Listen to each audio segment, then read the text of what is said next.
Hi everyone, Evan here at the Chronicle for Bank of Canada Day, June 5th, 2024, where the future starts today. I'm sure everyone even living under a rock at this point has heard the Bank of Canada's cut rates. Jesus Christ. Anyway, my initial thoughts on it, I'll be honest with you, I had central banks starting to cut in the second half of 2024 anyways, so the fact that it happened in June isn't really a shock. As for why, a lot of people are echoing my opinion now on this, by the way.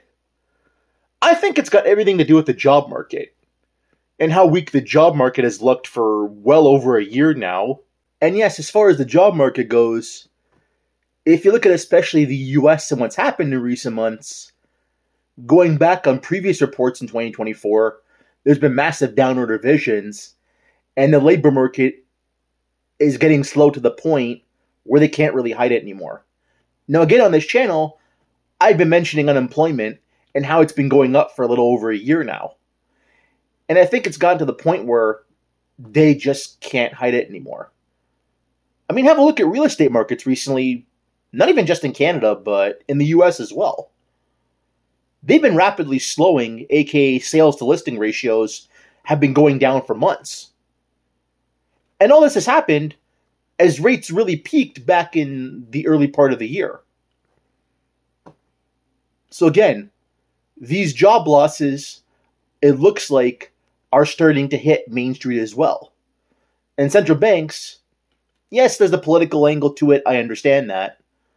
But the real story of what's going on here, in my opinion, is this massive slowdown in the labor market.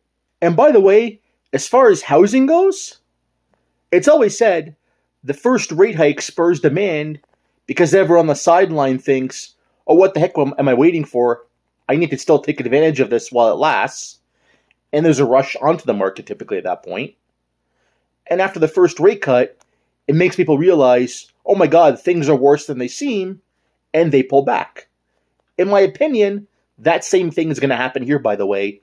Watch this space. Now back to the video.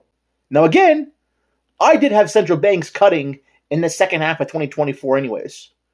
In my opinion now, I think the Fed's going to cut in the US in July. So there's that too. So Canada front running, when it's push come to shove, they're really not. But again, that's a separate discussion for a different day.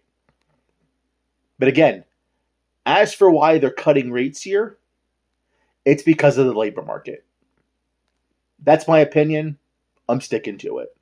And by the way, the slowdown that's happened in housing, remember what I've said on this channel and what happens when you buy a house. You buy a car, you buy furniture, you buy appliances. Have a look at those markets recently. Have a look at new car incentives in recent time. Have a look at big truck pricing in recent times. Have a look at the slowdown that's happened in furniture and appliances recently as well. Again, it's all playing into the same cycle. And in my opinion, it's unemployment starting to bite. I know the central banks are going to mention if inflation eases, we'll do this, we'll do that. The bottom line is they're looking at the jobs markets. Okay? That's really all you got to know here. Spoken long enough and really talked about this topic for a little over a year now. And by the way, it's good to see that our predictions on here are starting to become true. Nonetheless, smash a like, leave a comment, subscribe, whether you agree or disagree. Leave it in the comments down below on here or on the socials. You'll have a good day.